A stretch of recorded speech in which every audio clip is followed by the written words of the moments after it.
Boa tarde, graça e paz, da parte do nosso querido e amado Jesus Cristo seja na vida de todos. Hoje nós vamos dar sequência no capítulo 4 de Gênesis, as consequências do pecado que nós vimos que entrou no mundo no capítulo 3. Agora nós já vamos começar a ver aqui na vida dos primeiros filhos de Adão e Eva. Então, Adão e Eva aqui, eles tiveram primeiro o primeiro filho, Caim, o primogênito, e diz a palavra do Senhor aqui que ele era agricultor. E tiveram também o segundo filho, chamado Abel, e esse filho, ele era pastor de ovelhas. E nós vamos aprender aqui que Abel, ele toma uma atitude mais nobre e que agrada a Deus. E podemos também analisar que esses dois filhos, eles foram instruídos sobre o Deus vivo, o Deus verdadeiro, que Adão e Eva tenham contado tudo para seus filhos, como era antes, como esse Deus vinha e tinha comunhão com eles, e como foi o pecado, a desobediência, e também sobre o primeiro sacrifício que foi feito ali para cobrir a nudez de Adão e Eva. Eles aprenderam sobre a importância do sacrifício, o derramar do sangue para purificação de pecados, já é uma tipologia do que Jesus iria fazer no futuro. E então nós vemos aqui que Caim, ele pega ali da sua agricultura e leva num altar para Deus.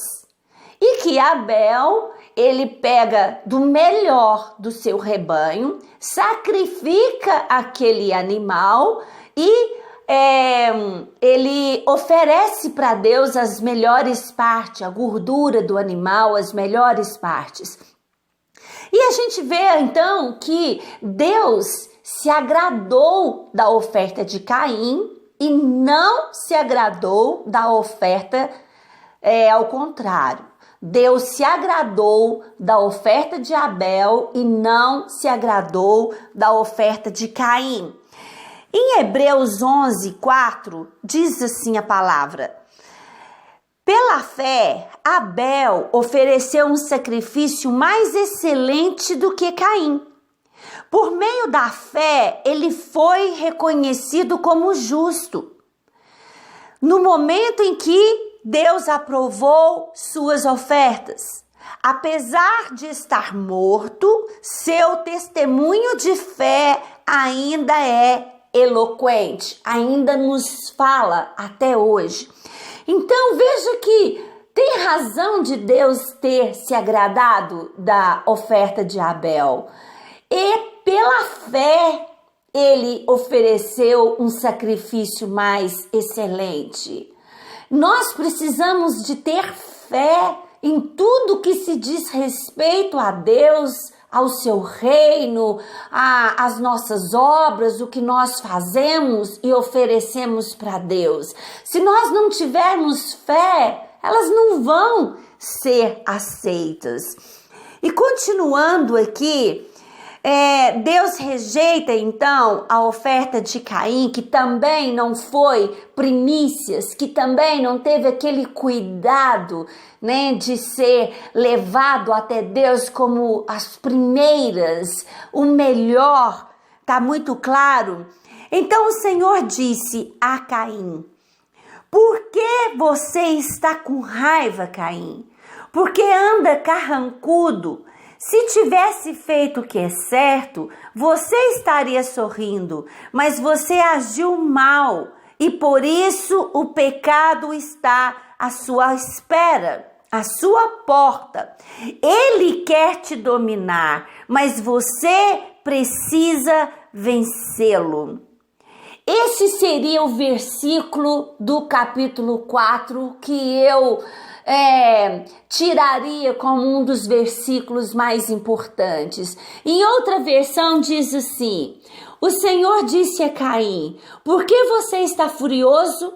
Por que se transformou o seu rosto, o seu semblante? Se você fizer o bem, não será aceito, mas se não o fizer, saiba que o pecado o ameaça à porta. Ele deseja conquistá-lo, mas você deve dominá-lo. Veja bem, Deus avisou Caim.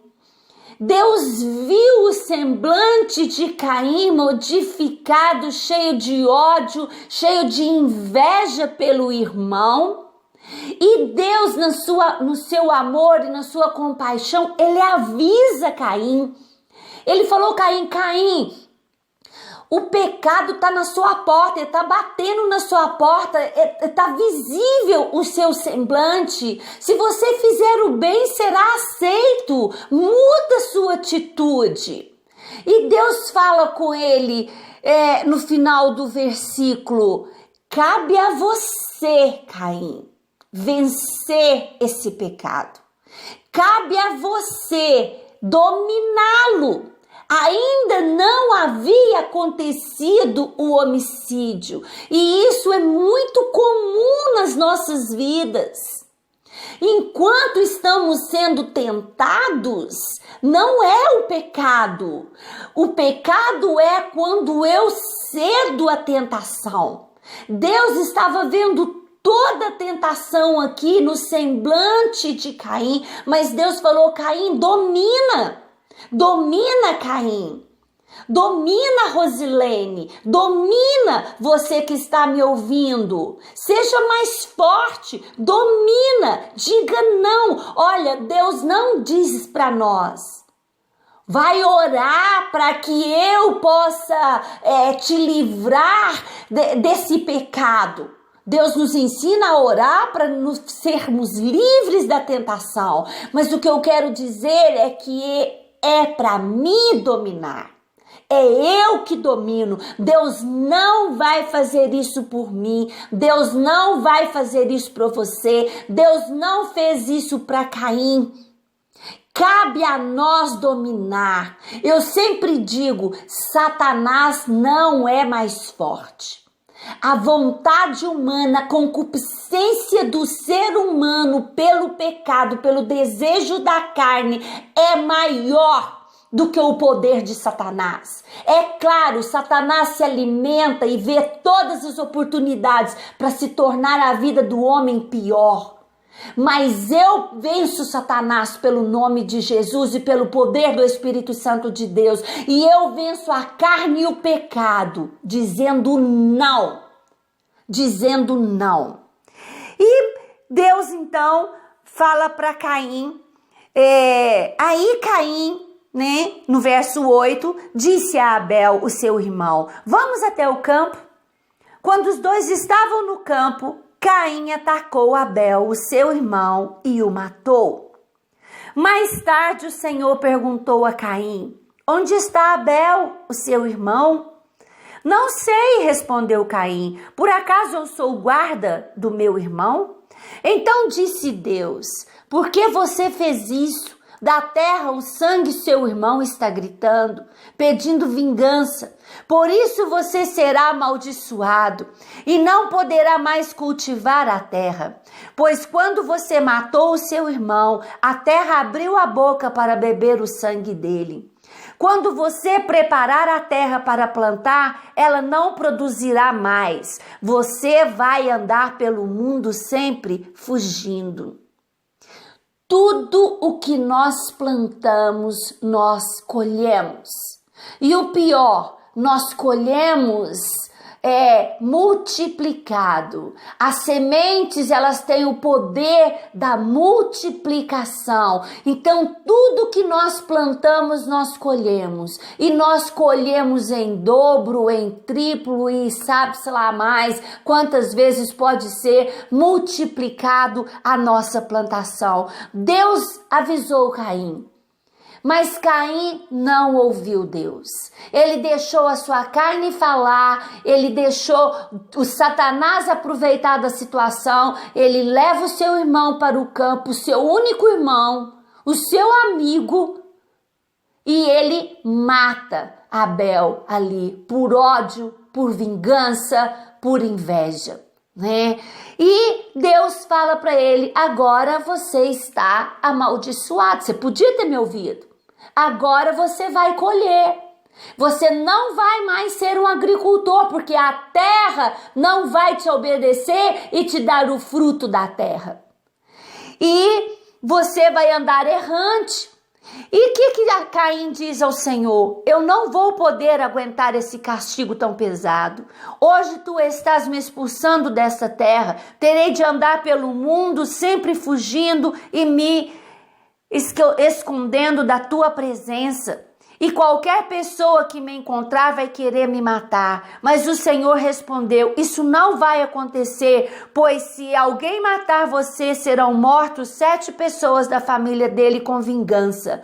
E em seguida o Senhor pôs um sinal em Caim, para que se alguém o encontrasse, não o matasse. Então Caim saiu da presença do Senhor e foi morar na região de Nod, que fica a leste do Éden. É lindo ver a misericórdia de Deus aqui em ação. Deus teve um cuidado de colocar em Caim um sinal. Isso não era um sinal para maldição, era um sinal para misericórdia. Que ninguém poderia matar Caim. Caim poderia ainda se arrepender e voltar para os caminhos certos. Não é? E por quê? Porque Deus coloca esse sinal em Caim, para que ele não fosse morto. Por que Deus ia se importar? Por quê? Não é? Então aqui nós ainda vemos a misericórdia do Senhor. Muito melhor para as nossas vidas é não plantar maldição, porque certamente nós teremos colheitas. E depois nós vamos ver os descendentes de Caim, 7 gerações de descendentes de Caim. E a palavra de Deus fala algo aqui que sempre intriga as pessoas, que Caim e sua mulher tiveram um filho e lhe deram o nome de Enoque. Veja bem, a palavra de Deus, ela está dizendo aqui que ele saiu daquela terra. E as pessoas ficam: mas como assim? Como ele encontrou outra mulher? Gente, não tem como. A palavra de Deus é muito clara. Deus criou Adão e Eva, então todas as gerações teriam que vir de Adão e Eva. Então essa sua mulher, ela seria ou sua irmã, porque ainda estava no início, ou seria uma sobrinha sua. Tendo em vista que os anos de Adão foram 920 anos e que estudos teológicos dizem que Adão e Eva tiveram cerca de 60 filhos, né? Então, não tem que ficar questionando, quem era a mulher? Ou era a irmã de Caim, ou era uma sobrinha de Caim. Muito fácil da gente compreender isso com uma geração que começou de 2 pessoas. De Gênesis até Jesus, conta-se 4.000 anos em média. De Gênesis até Noé, cerca de 2.000 anos. De Gênesis até hoje, cerca de 6.000 anos. Então, pela cronologia bíblica, né, só uma curiosidade, o ser humano teria cerca de 6.000 anos, e o que vai contra a ciência, o que vai contra a biologia, contra a história, é o tempo que nós temos de cronologia da Bíblia, né? Não antes ali do pecado, não sei quantos anos Adão e Eva viveram antes do pecado. E depois da geração de Caim vieram criadores de gado, vieram ferreiros, vieram músicos e gado, criadores de gado, ferreiros e músicos. 7 gerações, as gerações de Caim. E para terminar, os descendentes de Adão e Eva, Adão e sua mulher tiveram outro filho e ela disse: Deus me deu outro filho para ficar em lugar de Abel, que foi morto por Caim, e pôs o nome nele de Sete. Sete foi pai de um filho e o chamou de Enos. Foi nesse tempo que o nome do Senhor começou a ser usado no culto de adoração a Deus. Então, o filho de Adão e Eva, que daria descendência até chegar Noé, até chegar Abraão, Isaac, Jacó, até chegar a Jesus Cristo, vem ali da geração do filho deles chamado de Sete. E termina falando, esse versículo de que começou depois do filho de Sete ser usado no culto de adoração a Deus. Então, Sete, o filho de Adão e Eva, ele também traz, junto com a sua geração, o culto de adoração a Deus. Amém? Essa é a palavra do Senhor para as nossas vidas. Fica o versículo 7 para que nós possamos dominar sobre a carne, sobre o pecado e não plantar essas maldições na nossa vida, porque certamente nós vamos colher. Amém? Que Deus abençoe a vida de todos.